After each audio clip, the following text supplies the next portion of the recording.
Ministri i Bujqësisë Edmond Panariti i shoqëruar nga kryetari i Bashkisë së Vallët të Dejes dhe Fila ndoqën nga afër punimet rehabilituese të kanaleve ujitëse dhe kulluese të zonës së Vallët të Dejes. Në sajtë ndërhyrjeve në kohë me investime dhe në bashkëpunim me pushtetin vendor, u garantua vaditja e plotë 12.000 hektarëve tokë bujqësore. Ministri Panariti theksoi rëndësinë e këtij investimi, si dhe garantoi angazhimin e tij për të përballuar çdo lloj situate nga përmbytjet. Jemi në pikun e sezonit të ujitës, nevojave dhe duhet bëjmë shmos që ujit të shkojë parcel më parcel. Po përgatitemi dhe arsyeja e dytë e vizitës time është për të inspektuar punimet në kanalet kulluese, në argjinaturat, në digat dhe në hidrovorët. Maqedonia na dërgoi një mesazh të fortë se ç'mund të ndodhë në një harë kohor për 2-3 orësh, prandaj të gjitha kapacitetet kulluese duhet të jenë plotësisht në funksionalitet, të garantojnë tërheqjen në kohë të ujëra, të jenë furnizuar mirë me energji elektrike, kanalet kryesore të jenë thelluara, të mbathura mirë, argjinatuar dhe digat të konsoliduara dhe njëkohësisht më pas edhe rrjeti i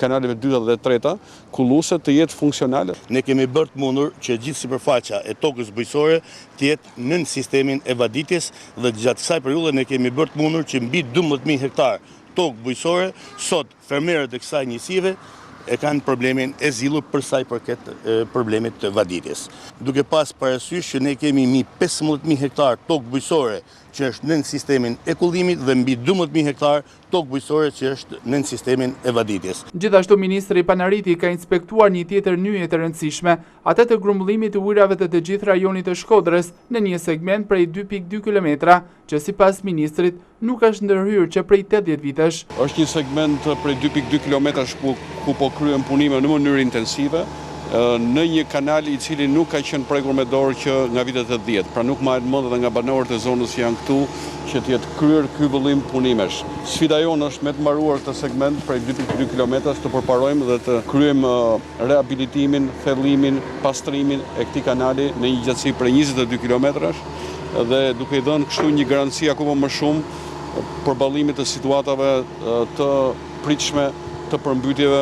Ne do të shpërndajmë 20 ekskavatorë të ri për bord të kullimit, pa llogaritë dhe 61 ekskavatorë të vegjël që kalojnë bashkive, në mënyrë që të kemi të gjithë kapacitetet teknike për të kryer gjithë ato punime, të cilët duhen kryer tani. Tani është koha, pasi jemi në periudhë thatësie. Kjo është një sfidë që ne kemi, projekti nga bordi i kullimit është në Ministrinë e Bujqësisë, po gjithsesi kjo është një sforcë e përbashkët që do të bëhet edhe me Ministrinë e Energjetikës. Panariti me pas u ndal edhe për të parë punën e përfunduar të magjistralit Matlezh.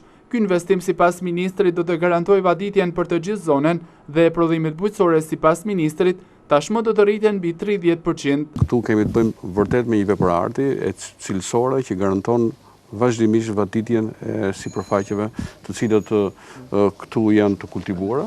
Unë bisedova me banorët e zonës, vetëm kjo ndërhyrje garanton që prodhimi bujqësor të rritet mbi 30%, pikërisht nga garantimi i vaditjes në vazhdimsi të gjithë bimeve që kultivohen, pemishteve dhe apo dhe të bimeve të arave. Jo vetëm do shtrihej, po ne do të garantojmë edhe këtë cilësi punimi, pasi nuk mjafton vetëm të hapesh kanale, po duhet edhe të ndërtosh ato sipas gjitha parametrave më të avancuara për të garantuar jetëgjatësinë. Ky është një punim i kryer dhe garanton qëndrueshmërinë e tij. Por në bashkëbisedim me ministrin, unë i kërkova që krahas vaditjes që janë bërë ca punë, po banë edhe në rrethën Lezhë, edhe me kanalet e dyta ujitëse.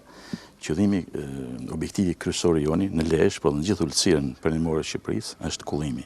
Bujqësia jonë, Lezhë jonë, gjithë ulësira perëndimore të Shqipërisë don kullim dhe vetëm kullim. Mund të mbjellim pemë, mund të mbjellim çfarëdo kulturash që të mbjellim ne, por nëse tokat tona nuk do të kullohen, ne nuk do të prodhojmë. Vetë fermerët shprehen se me këtë investim, mundi dhe djersa tyre nuk do të shkojë më kot. Sipas tyre, sistemi vaditës nuk ka funksionuar prej më shumë se 20 vitesh. Një gjë e madhe për ne, punë shekullore kjo si njëll e kupton, një punë e pastër, punë e mirë. Falenderojmë Ministrinë e Bujqësisë, edhe kush ka bën mund me këtë punë.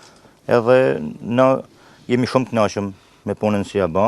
Unë një herë përgëzoj shumë qeverinë shqiptare dhe Ministrinë e Bujqësisë për angazhimin e kontributit që kanë bërë për këtë popull që shkora matit deri në Lezhë, për sistemin e vaditjes. Tu ka mungu ky sistem tash 23 vite.